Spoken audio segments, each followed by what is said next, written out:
I just compiled a ton of basketball data so that you don't have to. And today I want to talk about the transfer portal of 2024 and the top 5 craziest stats of this year. Hello and welcome to Green Flag Sports. I'm Jake McSwain, and today we're talking the transfer portal and all of the crazy data surrounding it. So like I told you, compiled a ton of data. And to give you a little bit of background, it's every Power 4 team at this point, all of their points per game coming in, coming out, the amount of guys coming in, their rebounds per game and assists per game, and three-point shooting. So I'm not going to give you all that in one take, but if you want to find some interactive charts and all of that data visualized in fun ways, you can click that in the link below in the description to this video, and you'll be able to comb through all that at your leisure. But like I said, today we're talking the top 5 craziest stats and stories from the transfer portal cycle. So let's get into it right now. Storyline number 1, we're talking the USC Trojans. New coach Eric Musselman did a complete roster rehaul. They had 9 new guys come in. They had 6 guys leave. Where it gets crazy is that they brought in guys who combined to score 139 points last year. That's absurd overall. Even after you subtract out all 6 guys who are leaving the USC program through the transfer portal, they're still net counting on over 100 points per game, which is wild. Now, my concern with that, and where I'm really interested to see where this storyline goes, is how does that work once they get into the season and start playing basketball games? Because that's a lot of mouths to feed. That's a lot of guys who are used to scoring at a very high level. So I'm going to be intrigued. It's going to be interesting. We'll see how it turns out. But that's why USC is my number 1 most interesting storyline of this transfer portal season. Storyline number 2, we are going to talk about the Louisville Cardinals. So they're in a similar boat, even more so of a complete roster rehaul. They lost every single player they had last year is in the portal, and they brought in 12 new guys. Similar to USC, they also have brought in over 100 points per game out of the portal. Their net is nowhere near as high given the amount of talent that they lost, but the type of players they brought in are pretty good. Like they all were efficient. They combined to shoot over 1,000 3-pointers last year, and they shot a really good clip. I think they shot 36% is that number of all of their new incoming shooters combined, which on over 1,000 shot volume is really good. It's gonna be dangerous. They're going from a team that was a bottom feeder last year to a team that is now going to be viewed as highly competitive. So it's going to be very interesting to see how that turns out. But that's storyline number 2, the Louisville Cardinals. Storyline number 3, we are going to go down the road from Louisville to Lexington, Kentucky, and talk about the Kentucky Wildcats. So people were concerned when John Calipari left. They were concerned when they struck out on some hires. They were concerned when Mark Pope was hired. But then Mark Pope started recruiting. He brought in a class of 8 guys. They were all, very skilled, very talented. They outpaced what they lost, which was a big story for me. So all the talent that flowed out of Kentucky with John Calipari, from a statistical standpoint, they were replaced and then some. So Kentucky is in arguably a better spot than they were last year, with less star-studded talent, but with more productive college basketball talent. So I think they're on the precipice of outperforming expectations. I think that they could be better than they were last year.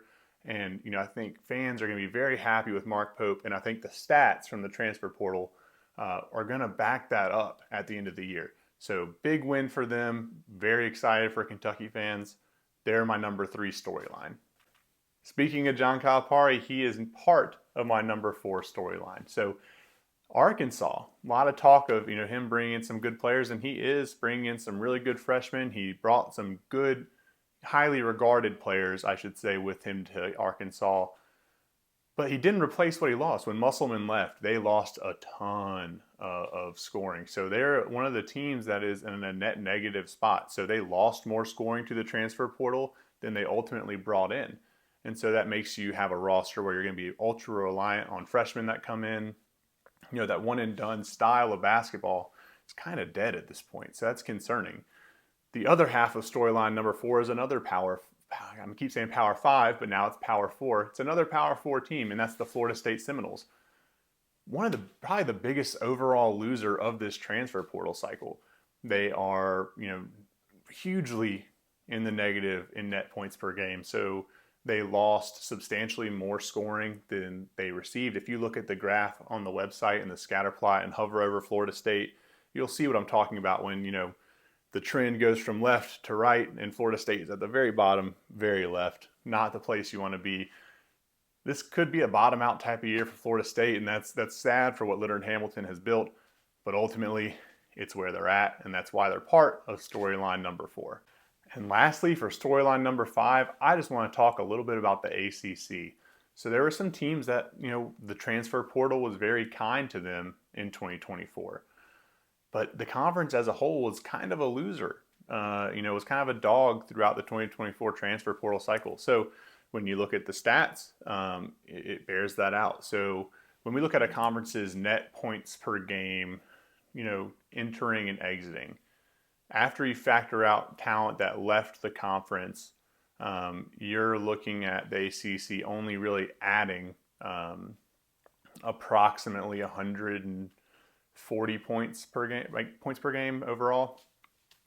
And then you look at the other, Power 4 conferences. The next lowest is at 276, and that's concerning. And then you look at the Big Ten and the Big 12, where they're having some massive point inflows in some of this lower mid-major conference and low major even. Factoring in that scoring, the ACC is not keeping pace.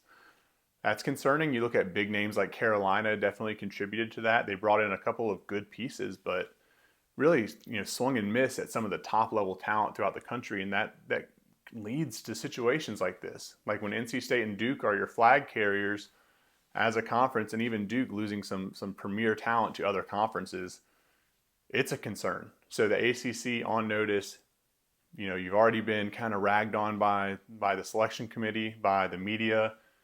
And then you can't really attract that top talent as you're used to seeing historically in this league. It's concerning. So, we'll see where it goes, but that's the 5th and final storyline for this video.